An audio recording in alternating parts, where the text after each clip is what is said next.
सकते। आप उठाएं पीटीआई का झंडा, आप ही लेके जाएंगे आपको। बिल्कुल, और हम जिसको दिल से चाहते हैं उसको ही सीट पे लाया जाए, वोट जिसको देते हैं उसको ही लाया जाए। अब हम नारा लगाएं इमरान खान का, अभी हमें पकड़ के ले जाएंगे। आज़ाद सिर्फ नाम की आज़ादी है। अच्छा मुझे बताइएगा कि हम इस मुल्क में तो हम आज़ाद हैं, आप समझते हैं?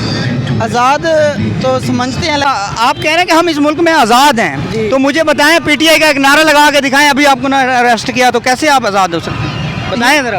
आज़ाद अगर हैं, जो हम आज़ाद होते हैं वहाँ बंदा अपनी आज़ादी की बात कर सकता है, यहाँ की जा सकती है, नहीं की जा सकती? नहीं की जा सकती। आप उठाएं पीटीआई का झंडा, आप ही लेके जाएंगे आपको। बिल्कुल, और हम जिसको दिल से चाहते हैं उसको ही सीट पे लाया जाए, वोट जिसको देते हैं उसको ही लाया जाए। आप दिल से किसको चाह रहे हैं? इमरान खान को। इमरान खान को आप दिल से चाह रहे हैं? इमरान खान को। तो इमरान खान साहब के लिए क्या पैगाम है? इस टाइम वो जेल में है और ये अवाम को चाहिए, जितनी अवाम आज बाहर आई हुई है इमरान खान के लिए जाए एहतजाज करे तो वो बाहर आ सकते हैं, लेकिन अवाम क्या बेचारी मजबूर है। जो भी एक नारा लगाए तो आते हैं पकड़ के उनको अंदर करा देते हैं, उनके घर वालों को, बच्चों को, सारे बेचारे परेशान।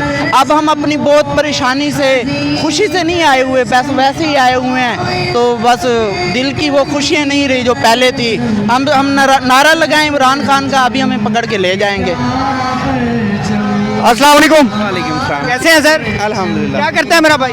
मैं जॉब करता हूँ। सर मुझे बताइएगा कि हम इस मुल्क में आज़ाद हैं?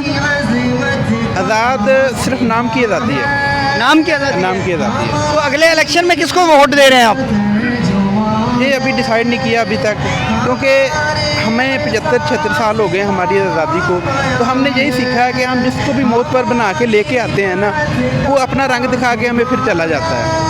इसी तरह पीटीआई को हमें पिछली बार वोट दिया था, तो उसमें ये सीखा है हमें कि पीटीआई, अगर हम मानते हैं कि इमरान खान एक अच्छा इंसान है, लेकिन उसकी जो पार्टी थी ना, उसकी पार्टी ने उसे डुबो दिया। पार्टी ने डुबो दिया या काम नहीं करने दिया गया उसको? बस वो यही समझ लेना कि कुछ काम ऐसे होते हैं कि जो पाकिस्तान की हुकूमत जो है ना, उसमें यही समझता हूँ कि वो सिर्फ एक नाम की हुकूमत होती है। बैकअप आपको पता ही होगा कि वो कौन है जो पुष्ट बनाई करते हैं।